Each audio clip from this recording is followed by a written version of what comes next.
All of my tests came back fine. They did all of the exclusionary tests that they do, testing for lupus and rheumatoid arthritis, different inflammatory conditions, and everything came back looking perfectly good. But when you look at your blood work and you have a doctor saying, you got a bill of good health right here, and you're thinking, yeah, I feel terrible. Something's not right. That's a challenge. Cue music. Places, everybody places. We're starting in 3, 2. Welcome to the Autoimmune Hour, where we look at the rise of autoimmune disorders. I've brought together top experts that range from doctors, specialists, nutritionists, researchers, and even those recovering from autoimmune to bring you the latest, most up-to-date information about autoimmunity and how to live your life uninterrupted. Thank you for joining us here on the Autoimmune Hour with Sharon Sailor. Always seek sound legal, medical, and or professional advice regarding any problems, conditions, and any of the recommendations you see, hear, or read here on the Autoimmune Hour, Understanding Autoimmune, and Life Interrupted Radio. Join the Autoimmune Hour's Courage Club. Sign up now at understandingautoimmune.com. Now, back to your host, Sharon Sailor. Welcome, everybody, to the Autoimmune Hour. I'm Sharon Sailor from SharonSailor.com, and as always, it's my pleasure to be with you here on another Autoimmune Hour. And tonight I have a great guest, a woman's 27-year of self-discovery and her journey through fibromyalgia. She's written a wonderful book called Fibromyalgia, A Journey of Self-Discovery. And it's fascinating to me about fibromyalgia. It's in that gray area of autoimmune, not autoimmune, but over 4 million adults have been diagnosed with it. That's according to the CDC. So to me, it's who cares what label's on it, right? But the number of those affected by it could be much higher. It's really a tough thing to diagnose. Oftentimes, the symptoms tend to fluctuate, and no two people, just like with autoimmune, no two people with fibromyalgia present the same way. And another thing I wanted to point out about fibromyalgia, just like autoimmune, and like I said, I think they're going to find out that they're closely related, if not related, estimated that 75 to 90% of those with fibromyalgia are women. Tonight we have JennySDunton, and she has been living with fibromyalgia for nearly 3 decades, and she believes the power of sharing her experiences to promote healing and to inspire and bring hope to those the most in need. And as I mentioned, she's written this really wonderful book called Fibromyalgia, A Journey of Self-Discovery. One of the things that she is just passionate about is just bringing comfort to those in isolation, because fibromyalgia, I have found, people that I know with it, can be quite an isolating autoimmune, much more than some of the others. So welcome, Jenny. Thanks for being on the show. Thank you. Thank you for having me. It's really great to be here. Thank you. Now, tell me a little bit about how do you define fibromyalgia? I'm going to start with the main 3 that doctors would actually diagnose fibromyalgia. Widespread body pain, meaning that you have pain in both the upper and lower quadrants.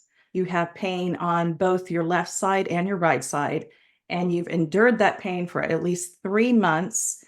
But in addition to that, the extreme fatigue is a major symptom, and in fatigue to the point where it's debilitating at times, where it's difficulty just to do the most basic life functions, such as convincing yourself that you have the energy to get out of bed to take a shower or just to make breakfast.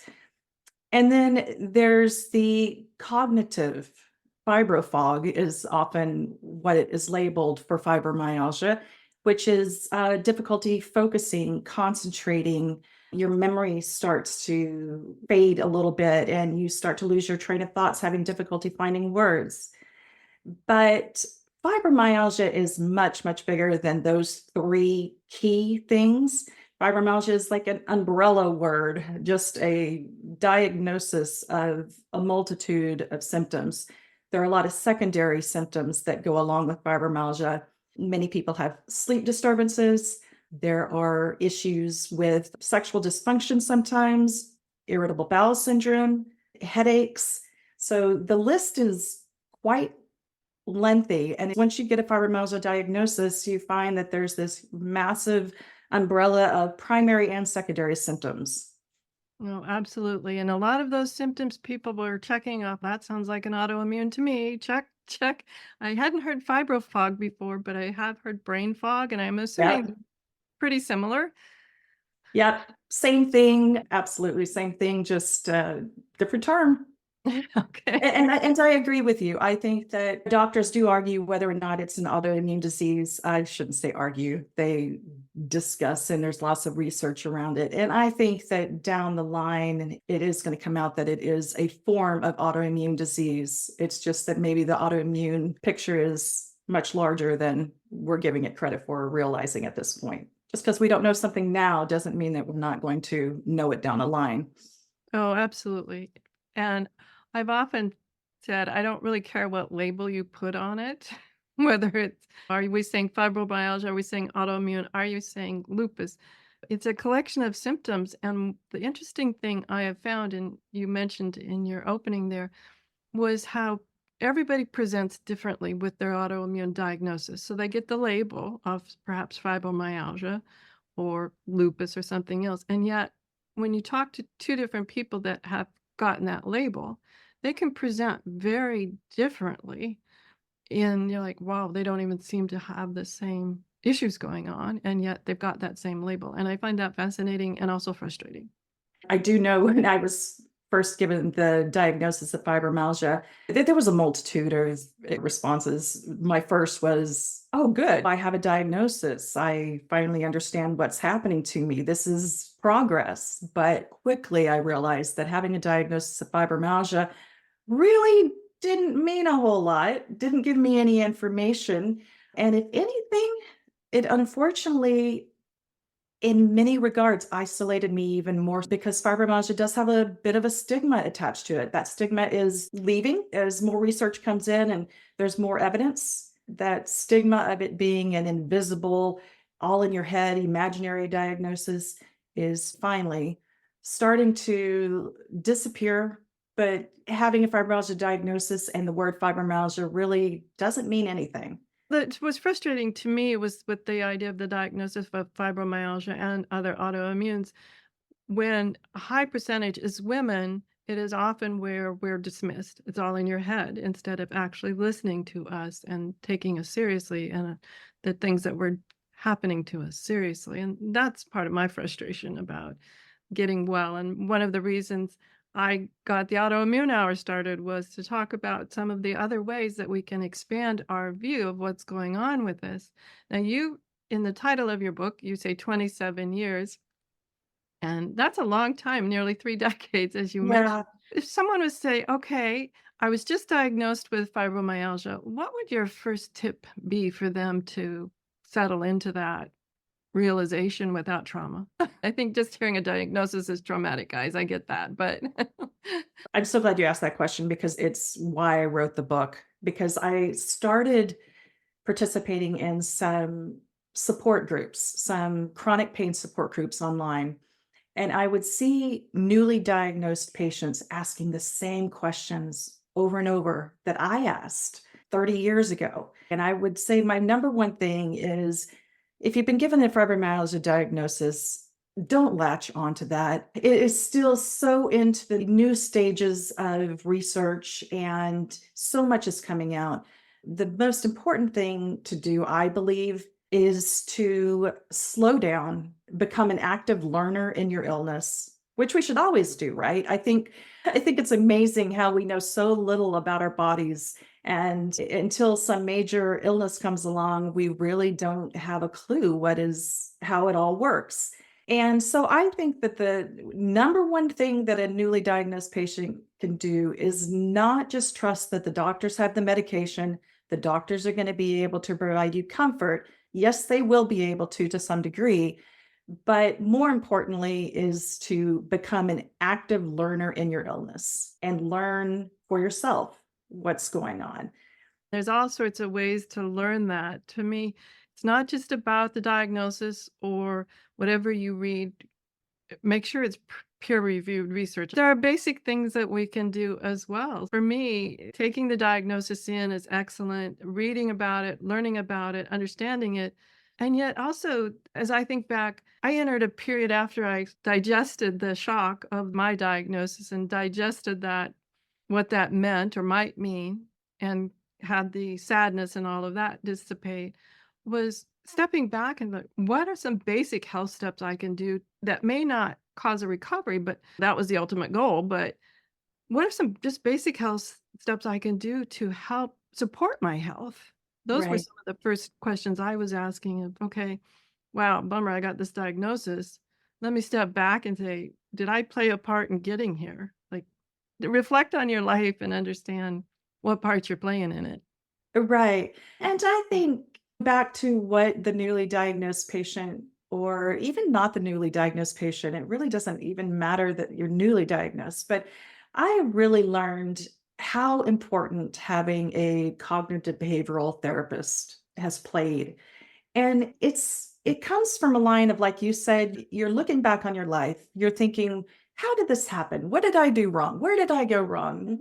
What is it, genetic? You start having all these questions, and it affects every aspect of our life. It affects our careers, it affects our relationships, and it's so much more than that 15-minute visit with our doctor.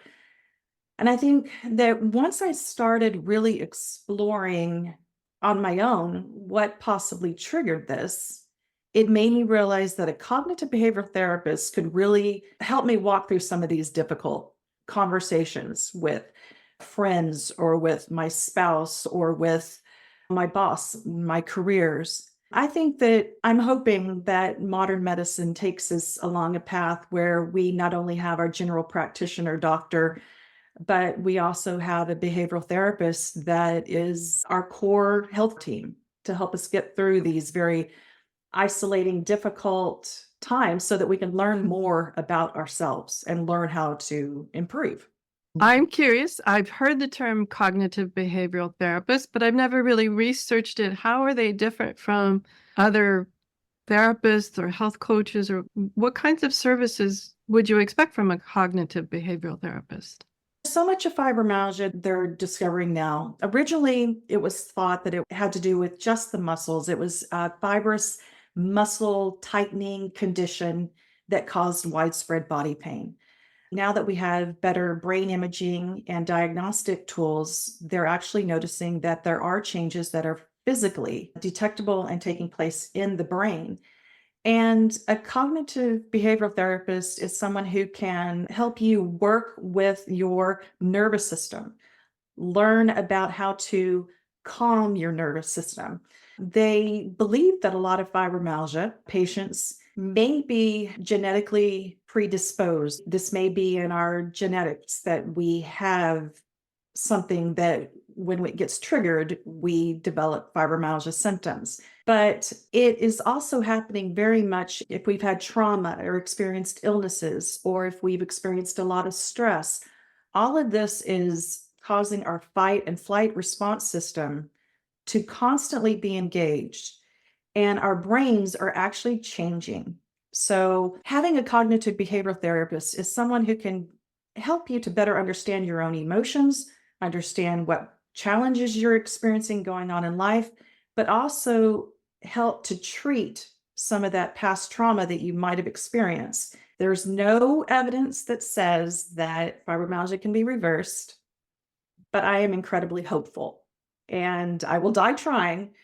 And part of that will be to try to better understand what's happening in our brains. It is a brain dysfunction I based off of trauma or a car accident or extreme stressful situations where we're just living in a fight or flight response.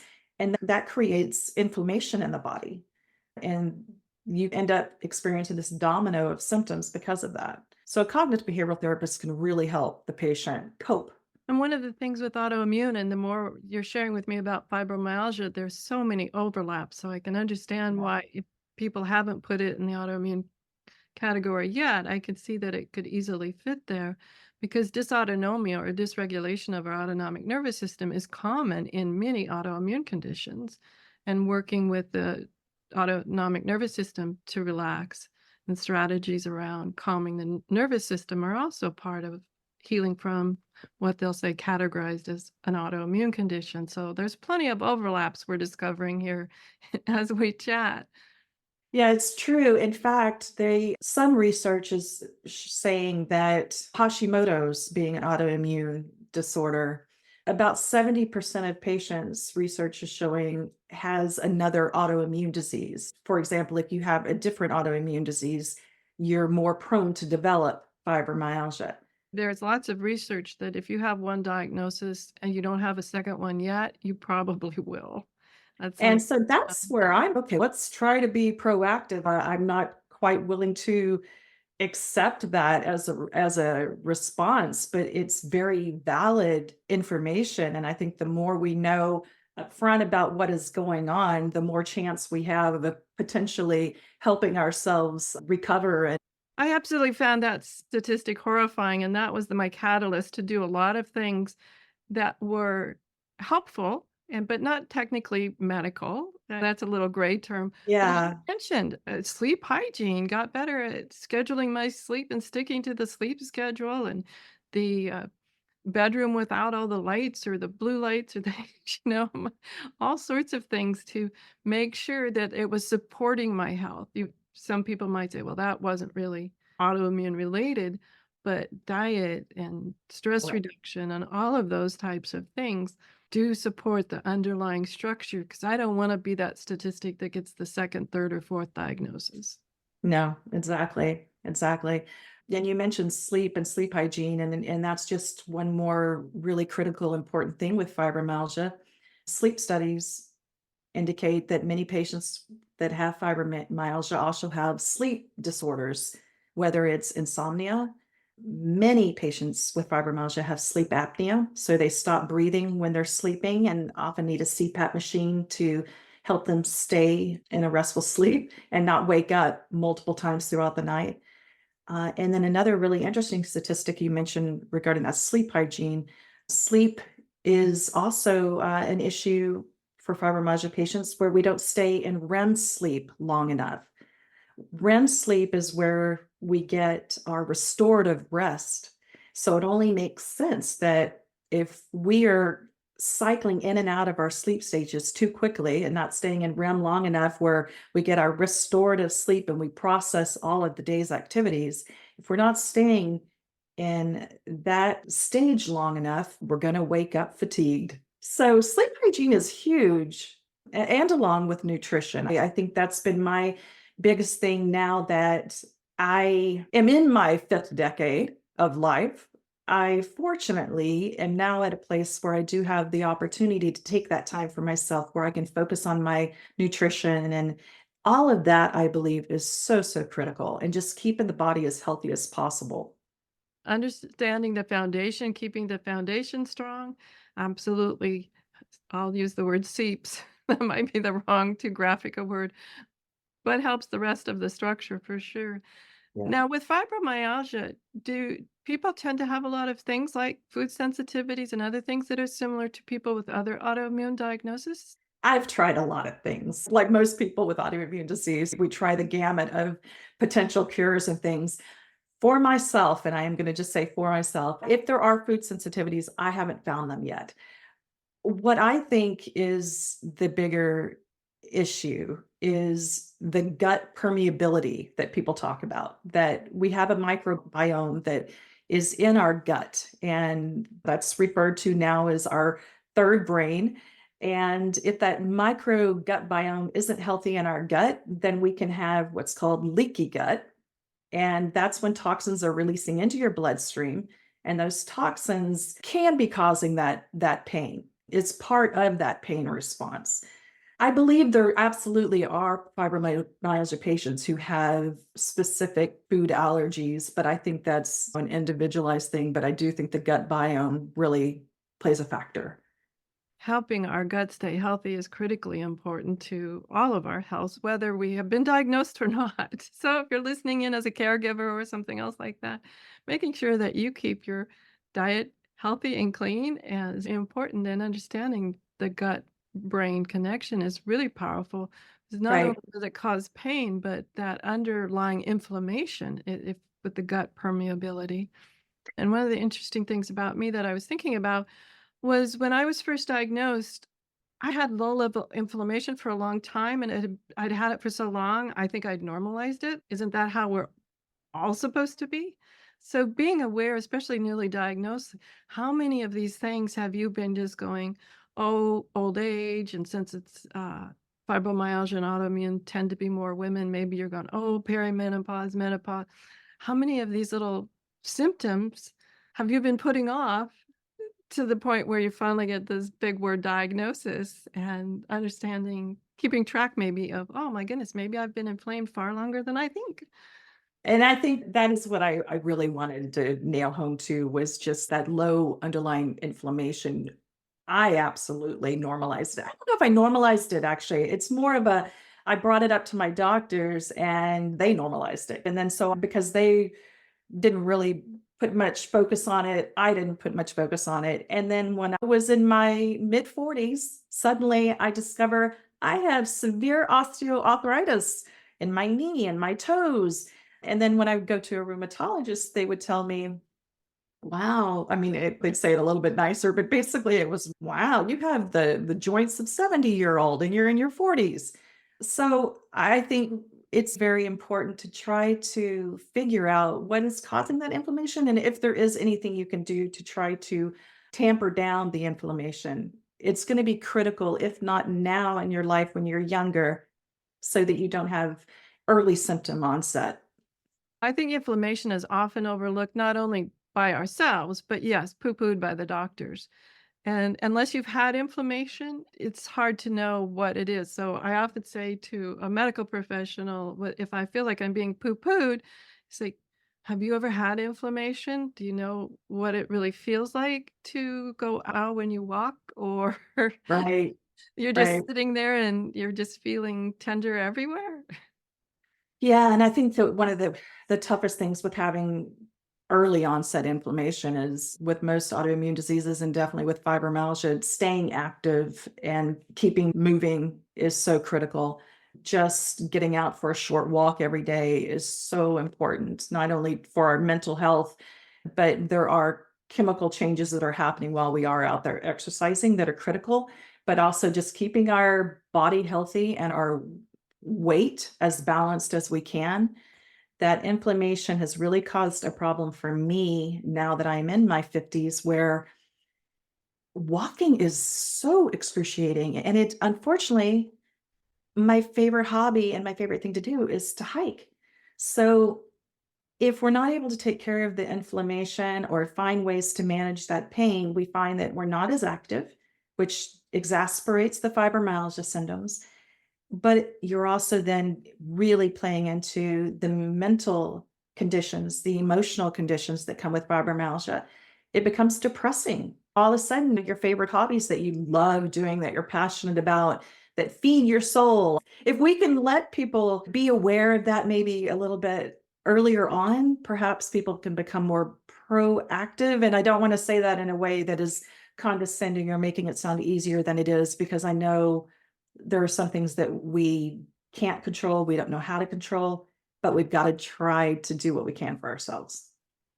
It's critical. I love what you said and how you said that because making sure that it doesn't become our identity.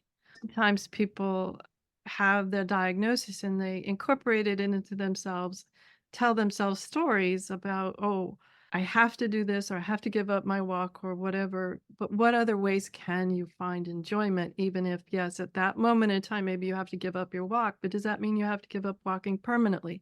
Maybe not. So keeping an open mind and not letting the diagnosis, that label, become who you are. I always like to differentiate this idea of I have, and in your case, like I have fibromyalgia. I've told the story before, Jenny, but it's this idea of, okay, so an exterminator comes to my house and says, you have cockroaches. Okay, good information. Don't want them. Let's do Right. everything we can do to get them out of here, right? Is Yeah. totally different than this idea of I have, meaning ownership. I don't want ownership of that stuff over there. And I want people to be really clear on how they talk about who they are and how they are, and that they are not their diagnosis, that they can make choices to support their health and continue to live active lives, even if at times they can't do exactly what they are wanting to do or used to do. Yeah, that's a really difficult thing, I think, for all of us to get used to. I had to reinvent myself so many times, and I think that's the trick is continually reinventing yourself. And when I say that, when I was in my 20s, when I was first diagnosed at 24, I was into rock climbing, whitewater rafting, kayaking. Bike. I was either bike riding or rollerblading to work every day. I was very active. And suddenly things changed and I had to kind of change my lifestyle. And that has evolved through the years where at one point I took up golf. I never thought I would golf, but that was something that I could do at one point. And then when I could no longer golf, then I went back to art. So we always have to have, I shouldn't say we always have to have, but it's always good to have hobbies and things that we can love and can grow to be passionate about, just so we can really continue to understand how valuable we are and important we are, and not let our illness take away everything, because we still have so much to give. Even if our careers are affected or our relationships are affected, we still have value and we need to redefine ourselves in order to really thriving and living. And I think, like you said, it's not as much of I have fibromyalgia, it's how do we live with these conditions? How do we live with an autoimmune disease that is life changing? And understanding it's all about being adaptable. And I Yep. often ask myself, I used to do certain things in my teen years, in my 20s and 30s. And I often ask myself, I wonder, would I still be doing those with or without the label now of the autoimmune? And I'm like, maybe not. I might Yeah. not have enjoyed rollerblading in my Right. as much as I did in my 20s. I don't know why, but I'm like, I'm not sure sometimes the choices I've made would be specifically related to my diagnosis either. So I have to kind Right. of but I still be that doing that exact same thing? Because I think of my friends without diagnosis and my friends, they're not doing what they did in their 20s either. So I don't know. It's a hard one to know what gave and what didn't give. Yeah, I think we're forced into giving up some of those passions maybe a little bit earlier, a little bit younger than we would. I know that my former husband, he's in his 60s and he's still a rock climber. I don't think that would have been me. We have different levels of passion with those hobbies.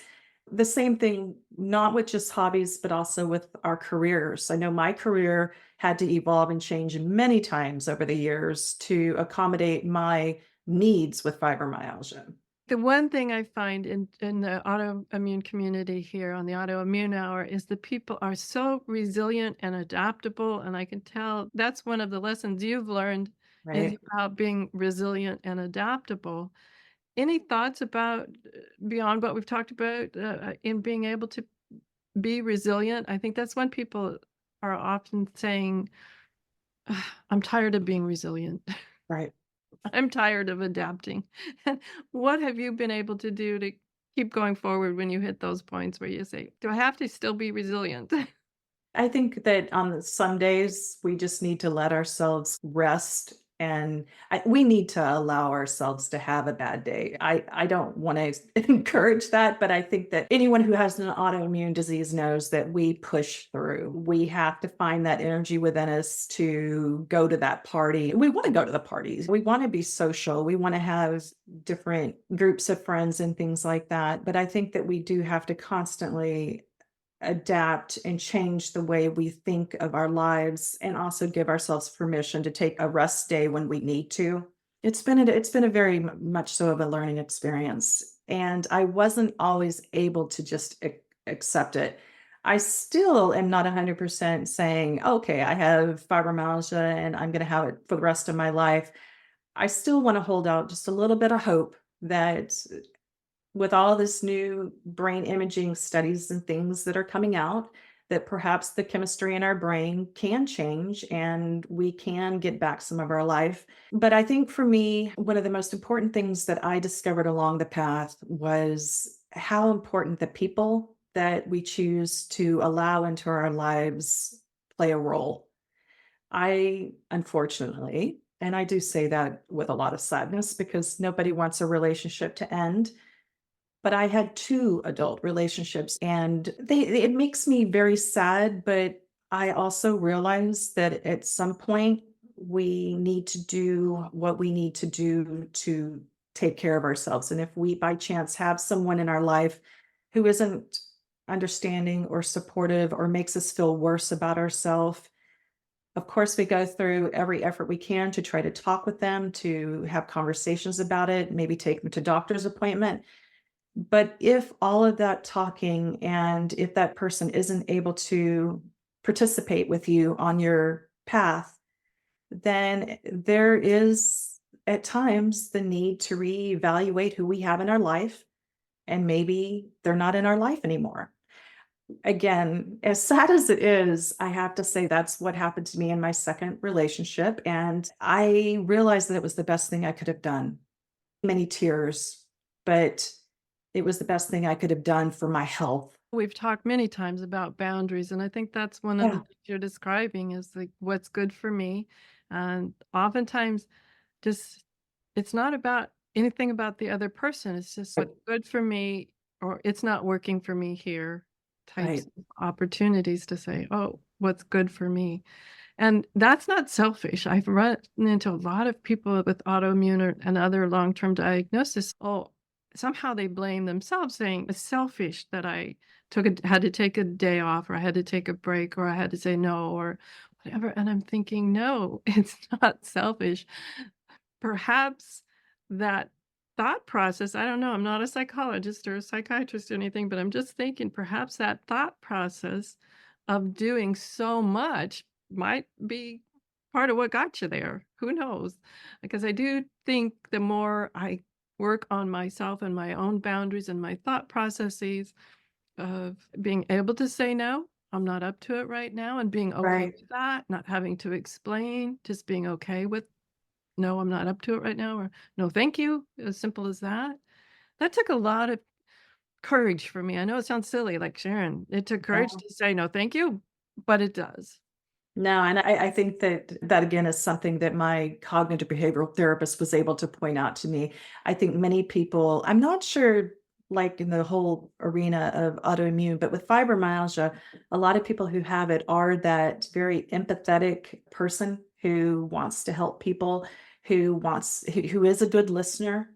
And we take a lot of the energy on that is all around us. And we, of course, we want to be working in our children's classrooms, helping out. We want to go to a live theater performance with our partner or to a live football game or whatever it may be. So we push and we push to please. We don't want to be the party pooper or the person who doesn't participate and have fun at social outings. So we go and we just push. And eventually our body just says, yeah, no, we're done. You may want to push, but I can't push anymore. And we're going to spend the day in bed. And I think that having our partners in our life understand that is so critical. And I think that for some relationships, it will work, and other relationships, it's not going to work. And you should not, like you said, feel selfish about it because honestly, as they say, when you're on an airplane and the oxygen drops down, you need to put oxygen on yourself before you put it on your child because if you don't take care of yourself, you can't take care of your child. And there's a lot of truth to that. Although I do understand that it's often a lot easier said than done, especially when you're at a point where you are a young parent taking care of young children. You have responsibilities. You can't stay in bed. You need to go pick your kids up from school and they need dinner. So you need to get up out of bed and you need to go cook. But understanding it and coming to the realization helps. And seeing both sides of it, I can understand how someone who hasn't experienced it doesn't have a clue what it feels like. I've been to medical professionals, and one particularly comes to mind when it was the first appointment. We were chatting, and I stopped in the middle of the conversation and I said, may I ask a personal question? She said, sure. I said, the quality of your questions tells me that you have experienced at least something long term, if not autoimmune, or someone you know has. Is that true? And she says, I have an autoimmune. And there was a moment of relief because I knew she knew what I meant when I said a low level inflammation or a sporadic pain or whatever it was. It was a nice knowing. And it was also a realization to me at that moment that how could someone know what Right. it's like to have low level inflammation, head to toe, in your organs, everything else, or pain, or whatever, skin rash, whatever it is, unless you've actually been through it. Because if you haven't actually been through it, you can't understand how yesterday you were vacuuming the house and doing the dishes, and today you're just flat out on the couch. How can you have such extreme extremes? If you haven't lived with it, it's very difficult to understand that. Which brings me to an actually really good and important part. One of my closest friends has multiple sclerosis. And I think having a support system, it doesn't need to be a friend necessarily who has an autoimmune disease, but I can't tell you how many conversations she shared with me and I've shared with her, and we see the overlap. And it's just, that's exactly how I feel. Somebody who can really understand the everything that you're dealing with on a physical, emotional, and social level. And guilt. Do you think about the guilt we experience if we can't do enough, or the depression that comes in because we can't do what we used to do? Having a good support system and a good friend is very helpful. And I like to call it in shows like this and podcasts that I listen to, as well as having a close personal friend. I have several. I like it confirming my sanity. I Yeah. can't tell you how many times I've been poo-pooed or told, no, that's not happening. Excuse me. It's happening. It happened for me in real time, probably in my 30s, where fibromyalgia was still in a stage where a lot of doctors really did not believe it was real. And they kept saying my blood work came back fine. All of my tests came back fine. They did all of the exclusionary tests that they do, testing for lupus and rheumatoid arthritis, different inflammatory conditions, and everything came back looking perfectly good. When you look at your blood work and you have a doctor saying, you got a bill of good health right here. And you're thinking, yeah, I feel terrible. Something's not right. That's a challenge. It is a challenge, and one challenge is for me is I've blown past our commercial break here, so we'll hold that challenge thought until the other side. We'll be right back. The Autoimmune Hour will return after these messages from our sponsors. It's great sponsors like these that keep this show coming to you every week. Be sure and stop by understandingautoimmune.com to learn more. Times TV. Imagine becoming a super influencer. Reinvent yourself, invest in your brand, and then manifest your success with a robust spheric approach. Times Media and Broadcasting offers a unique and multifaceted way to become the spiritual and conscious influencer you deserve to be by putting your message across our powerful platform with its proven record of integrity and excellence. Through our produced shows, Times offers the opportunity to become a social media TV personality, a radio show host, an Times magazine columnist, and a syndicated podcaster, all in one shot. By live streaming your show on Times TV and broadcasting it across the extensive Times radio and TV networks, you become more than a host. You become an ambassador and a force for positive change. Times. Open yourself to the possibilities. If I could be you, and you could be me for just 1 hour. If we could find a way to get inside each other's minds. Walk a mile in my shoes. Walk a mile in my shoes. Well, before you abuse, criticize, and accuse, walk a mile in my shoes. Welcome back, everyone, to the Autoimmune Hour. I'm Sharon Sailor from SharonSailor.com and, of course, understandingautoimmune.com. And we're here with Jenny Dunton, and she is the author of the wonderful book, Fibromyalgia, A Journey of Self-Discovery. And she's had fibromyalgia for nearly 3 decades. And in this wonderful book, she writes of her own experiences and all of the experiences of other people that she's had the opportunity to talk to, and some of the things that what it's like to live with fibromyalgia. I think it's a great book, not only if you have been diagnosed, but to share with family and friends. That way they can go, oh, maybe I get it.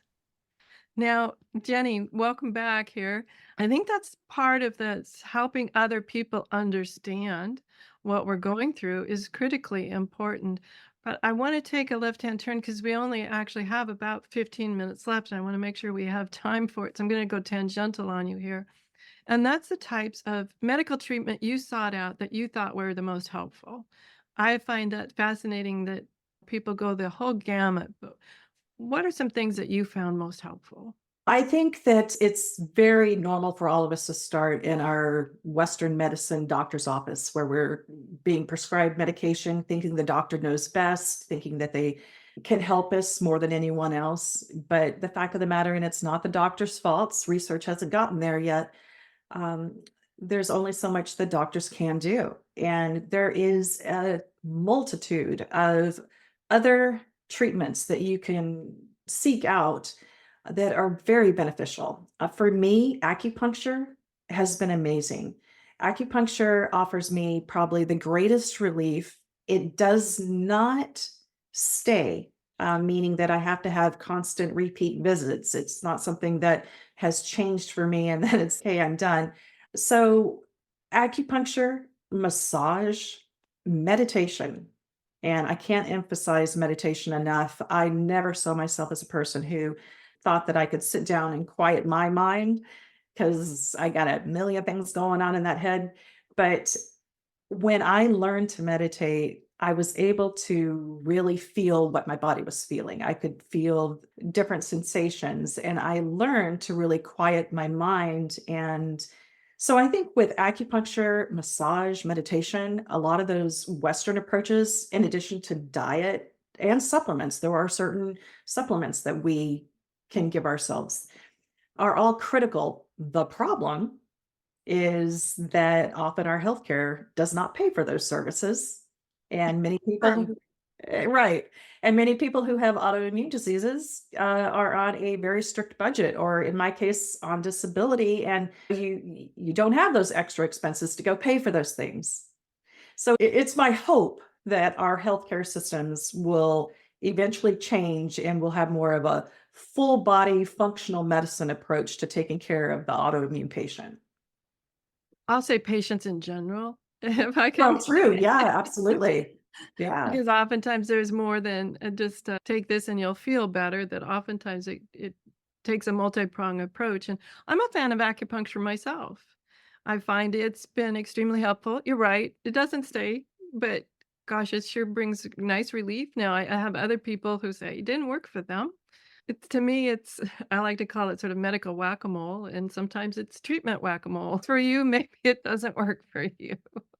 Yeah, that's one of the reasons I really hesitate to get on all of this conversation. I know a lot of people do ask about medications and things that people take, and I don't like to even get into that conversation because I do feel that it really is very personalized, and you do have to go through that trial and error approach to figure out what is going to work for you. But I do think for me, the alternative methods have been just as helpful or more helpful, and they've given me a lot of my power back, having the power to and control over my life, feel like I'm still in charge here. There's a lot to be said for that.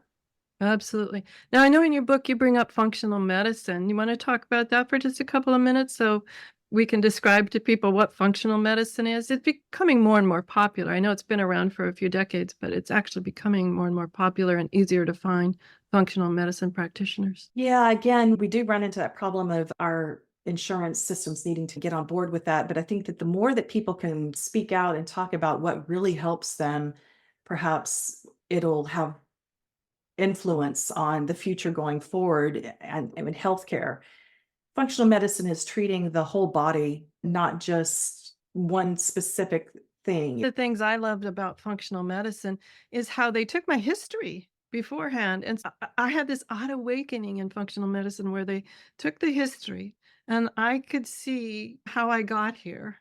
Now, I wish I had that ability with binoculars to see it back then. It was extremely helpful to see that because then I could make different decisions now that maybe were decisions that maybe I should have made then. But that wasn't about beating myself up or anything, community. That was just that I found it fascinating, and treating the whole body was helpful because all too often in Western medicine, you go to so many specialists and maybe they don't talk. Luckily, I'm so Right. happy that I've got a team where they all talk to each other. But oftentimes, the dermatologist doesn't have time or know your rheumatologist. I'm really happy that, at least a lot of medical records are now able to be shared, but between doctors, at least, that's a huge improvement and start. But the communication between doctors has always been an issue. I felt, gosh, if my rheumatoid arthritis doctor was talking to my pain management doctor, and my pain management doctor knew what was going on with my neurologist, and, different specialists, that I could be treated differently. I think that is something we can do as a patient, since we're not quite there yet with a lot of functional medicine being fully in place and developed. We can still have a hub. For me, my general practitioner, like many people, is the hub. And then we have specialists that sort of branch out from there. And if we can have those specialists keep our general practitioner informed, then we're going to get a better full body care approach, because at least that person understands the whole you a little bit better.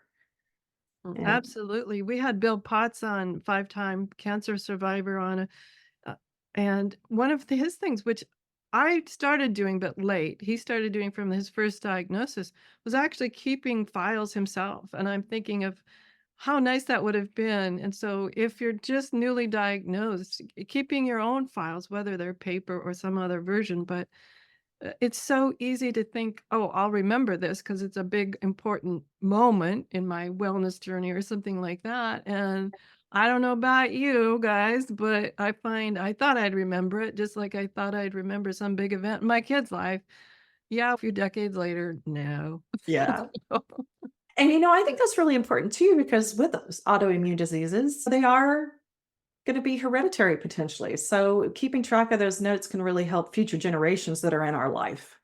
Absolutely. Any of those sorts of things for sure. And anything that we can do to help the people in our future generations in our life, maybe cut some steps here, would be hugely beneficial.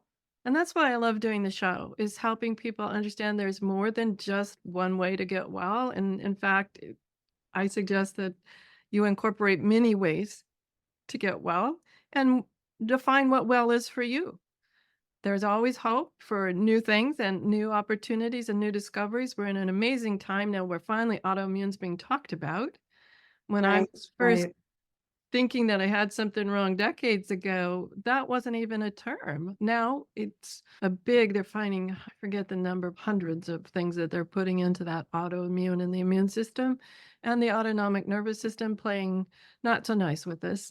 And Jenny, we're just about out of time. Share any final thoughts, and then where can we find your wonderful book? At first, I'd like to just say that I want everybody to have hope. I am so excited that there are people like you that are creating a community where those of us with autoimmune can go.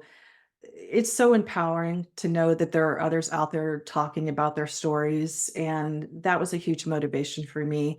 It's an incredibly isolating situation to live with autoimmune. And I think we need to surround ourselves with hope and people that can support our healing and help us to find the best way to move forward in our lives and live a full life. And also to feel empowered to know that it's okay to speak up for ourselves. We need to have boundaries in our lives. We need to not feel guilty for taking care of ourselves. And I would love it if anybody is interested in reading my book. It does tell my story through the 27 years from age 24 to current. It takes readers through my experiences with careers and reinventing myself, through the loss of love, and through divorce and child rearing. So I think that many of us live very similar stories, and we just live in different words. And the more that we share and talk about those experiences, the better we're all going to be. Absolutely. I love to say here on the show, you're not alone. And some people take that a little negatively, and I'm not. It's not about that. It's about knowing, as I said before, confirming your sanity. Yes, what you're going through is real, and there are people who have gone through it or are going through it that are here to support you, just like Jenny and myself. So everyone, be sure and get Jenny's book. It's called Fibromyalgia, A Journey of Self-Discovery. Now, is it available online at all? It's available on Amazon through Kindle or Amazon paperback. Okay. And it's easy to look it up there. And yeah, I hope that it provides people with not only comfort and my story, but also it's backed with a lot of research, scientific research, only from peer-reviewed medical journals, since I myself am not a doctor. Not a doctor, and I don't play one on the podcast either. No. This is Jenny. Yeah. Everyone, that's Jenny Dunton. Thank you so much. And have a great week, whatever your adventures. Join us next week for another brand new episode. Thank you. Enjoy. And if you're here on YouTube, please be sure and click the subscribe button below and hit the little bell to get notifications for when we upload new episodes and new clips and other amazing things I find. We're trying to grow our YouTube community here so we can offer help and hope to as many people as possible. And thank you for being part of our Autoimmune Courage Club community. The information provided on the Autoimmune Hour, Understanding Autoimmune, and Life Interrupted Radio, including the websites understandingautoimmune.com and lifeinterruptedradio.com, plus social media, is for educational purposes only. What you read, hear, and see on the Autoimmune Hour, Understanding Autoimmune, and Life Interrupted Radio, and its websites, and other media outlets is based on experience only. The information should never be used for any legal, diagnostic, or treatment purposes.